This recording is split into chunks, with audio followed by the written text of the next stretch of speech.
A continuación, resaltamos lo siguiente. Primero, que la libertad, la democracia y la participación se estrellan contra una política de seguridad y de violencia estatal contra derechos humanos de la población campesina, de pobladores, niñez, adolescencia, juventud, comunidad LGTBI, indígenas, mujeres y en general los sectores colocados históricamente en una posición de vulnerabilidad. Primero, que la podemos afirmar que cuando una democracia es incapaz de asegurar a la ciudadanía condiciones mínimas de vida, estamos ante una democracia fallida. Pero Honduras ya no solo es una democracia fallida, sino bajo el control del crimen organizado en sus más diversas modalidades, que favorecido por la corrupción, goza de impunidad absoluta. De allí que enfrentamos un narcoestado. Los cuerpos de seguridad están utilizando estrategias de criminalización de defensoras y defensores de la ciudadanía. Para ellos utilizan como discurso el tema de maras, pandillas y crimen organizado.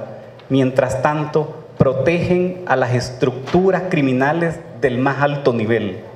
La violencia estatal se manifiesta en las políticas y prácticas que desatienden a la niñez y juventud. Privilegia la compra de armas y la violencia. Un ejemplo de ellos es el programa Guardianes de la Patria. En el año 2018, Honduras hizo una inversión de unos 1.300 lempiras por cada estudiante, equivalente a $54.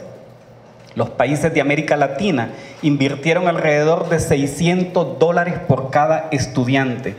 En Honduras, según el Instituto Centroamericano de Estudios Fiscales, hay más de 1 millón de niñas y niños entre los 5 y los 17 años que están fuera del sistema educativo nacional. Al menos 400,000 trabajan. Además, 76,000 jóvenes ni estudian ni trabajan. El 61.3% de los desempleados son jóvenes menores de 25 años. En el año 2018 se suicidaron más de 350 jóvenes. Casi un joven por día decidió quitarse la vida. Mientras tanto, el Estado continúa sin tomar acciones que respondan a esta situación extrema que enluta a las familias hondureñas. La segunda tasa más alta de América Latina sobre embarazos en adolescentes está en Honduras.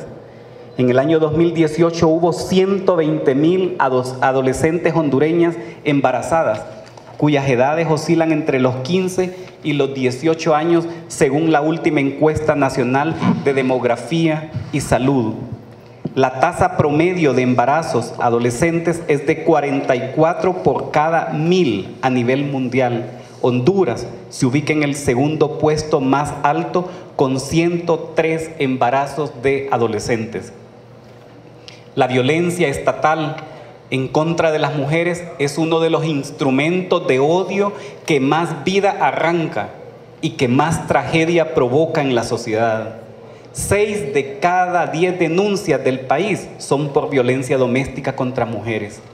Ello acompañado de prejuicios religiosos que encuentran receptividad en una sociedad patriarcal, conservadora y fundamentalista, al grado tal que el año pasado, en las reformas al nuevo Código Penal, se bajó las penas de los delitos sexuales, convirtiendo además la violencia intrafamiliar en maltrato ocasional habitual. Además, disminuyó las penas del femicidio y aumentó las penas por aborto. Para el 2017, los datos indicaban 389 muertes violentas y femicidios. El Observatorio de la Violencia y Femicidios de la Universidad Nacional confirmó que en el 2018 se dieron 380 femicidios. En enero del 2019 se registraron 30 y al 12 de febrero tenemos 8. Según la CEPAL, Los países del Triángulo Norte de Centroamérica son los más peligrosos para las mujeres. Honduras tiene los primeros lugares en los departamentos de Cortés, Atlántida, Francisco Morazán, Colón y Ciguatepeque. Otra población afectada fuertemente por la violencia estatal es la comunidad LGTBI. Según las organizaciones que integran el Comité de la Diversidad Sexual de Honduras, entre los años 2017 y 2018, solo en 2 años, se registraron 58 asesinatos de miembros de la comunidad, registrándose de 2009 a la fecha más de 320 asesinatos de la comunidad LGTBI. Del total de víctimas, 11 eran defensoras de derechos humanos. Más del 95% del total de estos casos se encuentran en total impunidad, y la impunidad como una política de Estado.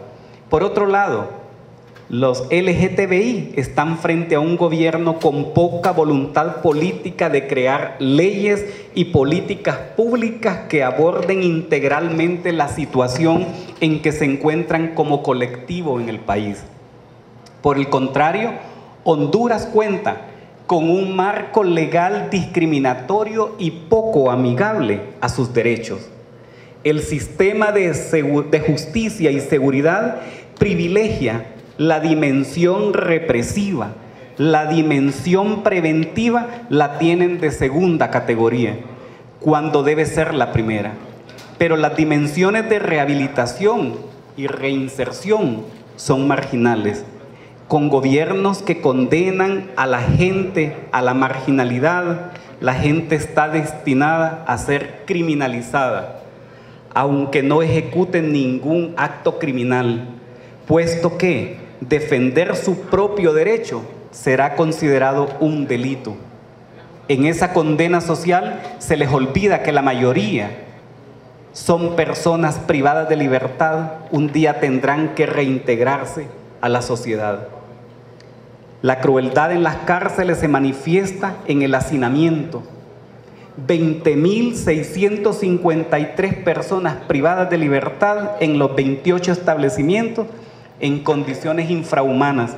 Además, 7 de cada 10 no tienen sentencia. Es un país donde la propagación del sufrimiento es cotidiana, la práctica de la tortura es frecuente, la censura, la represión y la violencia están establecidas como respuesta a la libertad de expresión, como lo están el hostigamiento y la represión contra los diferentes sectores religiosos que se identifican con las luchas sociales. El hambre y la miseria son impulsadas por el negocio armamentístico del crimen organizado y del narcotráfico. El control de los cuerpos es utilizado como medio hegemónico para el dominio de la sociedad. En lo concerniente al derecho a la tierra, el territorio y el derecho ambiental, es importante recordar que a partir de la década de los 80 comienza en Honduras la expansión de concesiones de territorio y recursos naturales. Sin embargo, es a partir del 2009 que el Estado de Honduras inicia un proceso de reforma en el marco normativo nacional como parte de una política de desarrollo económico a través del otorgamiento de licencias ambientales a empresas nacionales e internacionales para proyectos turísticos, extractivos y energéticos. Las reformas a la normativa permitieron al Estado concesionar territorios de pueblos originarios y campesinos a empresarios inversionistas nacionales e internacionales.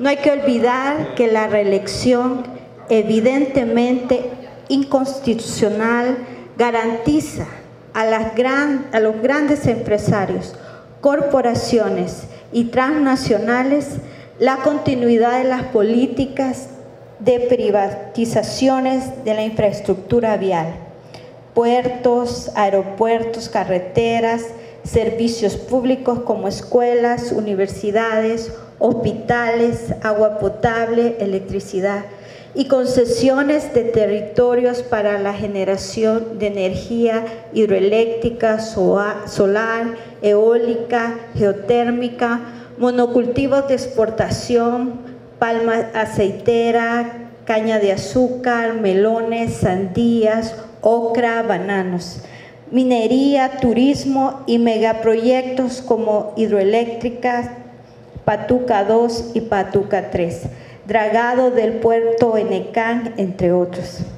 Estos factores mencionados privilegian una economía basada en el despojo, en la riqueza para unos cuantos a costa de la miseria de las poblaciones, en una constante negación de los medios de vida para la realización del derecho humano a la alimentación.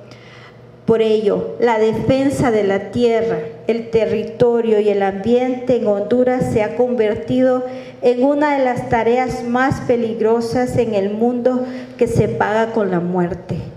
En el campo de movilidad humana se dio en octubre del 2018 uno de los éxodos más impresionantes de la historia hondureña.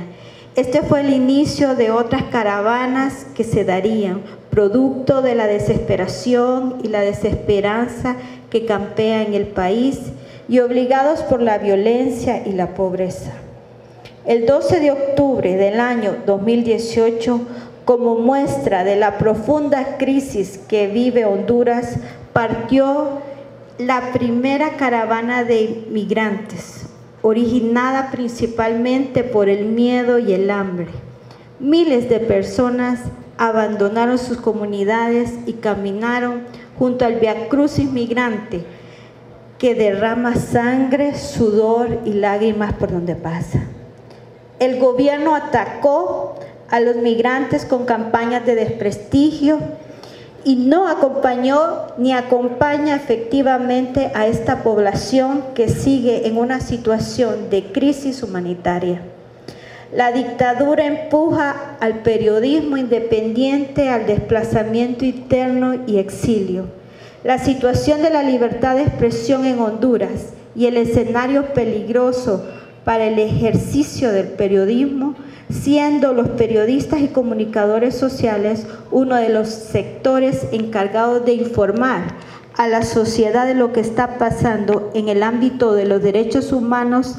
El solo hecho de hacerlo los coloca en la mira de quienes desde el Estado cometen abusos contra los derechos fundamentales, y en especial del régimen de Juan Orlando Hernández, que es intolerante a cualquier crítica o a informaciones que no ocultan la cara sucia de casa de gobierno. A partir de existir una ley de protección para periodistas, comunicadores sociales, defensores y defensoras de derechos humanos, esta no los protege. Y no es de extrañar este panorama, ya que son los mismos perpetradores quienes tienen a cargo la implementación de las medidas de protección. Solo en la última semana, 2 periodistas y su familia salieron del país y otros están desplazados forzadamente por informar de las atrocidades de la dictadura instalada en el país desde enero del 2018. Los casos del periodista David Romero, condenado a 10 años de cárcel, y el caso del periodista Jairo López, criminalizado, perseguido y amenazado por el régimen, es un claro ejemplo que la dictadura no se anda con cuentos y pretende arrasar con las voces que no puede callar. A pesar de todo lo anterior, en el año 2018 fue otro año extraordinario para la lucha de los derechos humanos, pues las hondureñas y los hondureños continúan en acciones por la reivindicación de sus derechos violentados por una estructura de crimen y corrupción. El costo ha sido alto para estas luchadoras y luchadores, pues se ha traducido en muerte, persecución, ataques brutales de la policía y los militares, criminalización y acción de desprestigio, entre otros. Quienes gobiernan han pretendido sembrar el miedo y el terror como mecanismo para paralizar a la población manifestante. Pero no lo han logrado. Han usado la manipulación para engañar y ocultar la verdad a través de los medios de comunicación y los sectores religiosos ultraconservadores, pero no lo han logrado. Quieren implantar la desesperanza, aplastando los indicios de avances del pueblo, pero no lo han logrado. Este es un pueblo consciente de sus derechos, que enfrenta los más oscuros intereses que se imponen sobre la nación. Esta época está marcada por sectores sociales que serán la referencia en el futuro de quienes forjan la nueva patria. Por ello, la Mesa de Derechos Humanos reafirma su apoyo irrestricto a las luchas de los pueblos en su justa causa. Mesa de Derechos Humanos, Tegucigalpa, 26 de febrero del 2019.